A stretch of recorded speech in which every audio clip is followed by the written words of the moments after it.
हमें आश्चर्य होता है।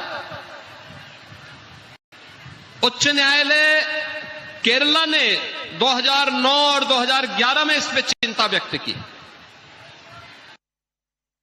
रिलीजियस डेमोग्राफी को चेंज करने की एक साजिश का हिस्सा है, लेकिन तब भी हम उस पर ध्यान नहीं दिए। हमने 2020 में उत्तर प्रदेश के अंदर इसके लिए सख्त कानून बनाया, तब भी इसके लिए व्यापक जन जागरूकता किए जाने की आवश्यकता है। हमें सचेत रहना होगा। याद रखना, नकारात्मक ताकतें हर कालखंड में आएंगी, लेकिन समाज मिलकर के तैयार होना होगा।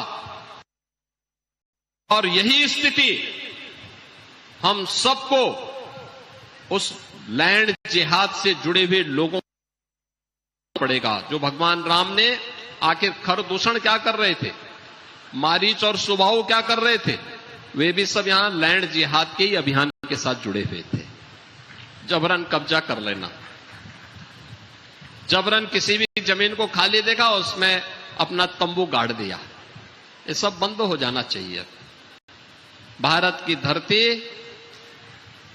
उन आक्रांताओं के लिए जिनकी भारत के प्रति आस्था नहीं है, जो भारत के प्रति निष्ठा नहीं रखते, भारत के संस्कारों का सम्मान नहीं कर सकते, बहुत अच्छा, बहुत उन लोगों के लिए भारत की धरती धर्मशाला नहीं हो सकती है, बहुत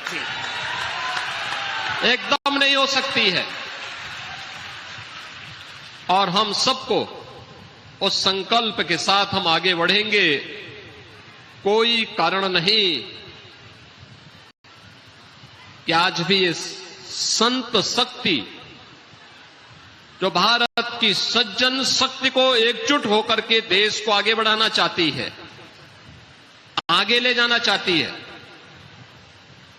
ये प्रभु श्री राम की कृपा है। उनका जो आदर्श है, उसी आदर्श को ध्यान में रख करके सभी कार्यक्रम निरंतर आगे बढ़ रहे हैं। तोड़ने वाली ताकतें आएंगी, वे विभाजित करने का कार्य करेंगी। कोई जाति के नाम पे बांटेगा, कोई क्षेत्र के नाम पे बांटेगा, कोई भाषा के नाम पर बांटने का प्रयास करेगा। लेकिन हम सबको कथा के उस मर्म को समझना पड़ेगा जो यहां पे व्यासपीठ से पूज्य जगत गुरु के द्वारा आप सबको यहां पर उसके मर्म को समझाने का प्रयास किया गया है। हम सब उस मर्म को अपने जीवन का हिस्सा बनाएं। कथा केवल सुनने की नहीं, उसको अंगीकार करने की भी एक महत्वपूर्ण कड़ी का हिस्सा होता है। हमारे यहां क्या कहते हैं, हम जिसको अपना आदर्श मानते हैं उसके अनुरूप बने। हम शिव की पूजा करते हैं, हम राम की पूजा करते हैं, तो उनके उन आदर्शों को अपने जीवन में उसका हिस्सा बनाएं, उसके अनुरूप हम जीवन जीने का प्रयास करें, उसके अनुरूप बनने का प्रयास करें,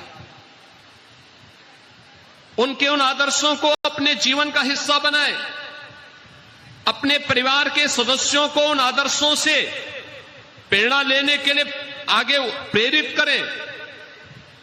सबका कल्याण होगा। और याद करना, जिसने भी राम को अपने जीवन का आदर्श बनाया, उसका कल्याण हुआ है।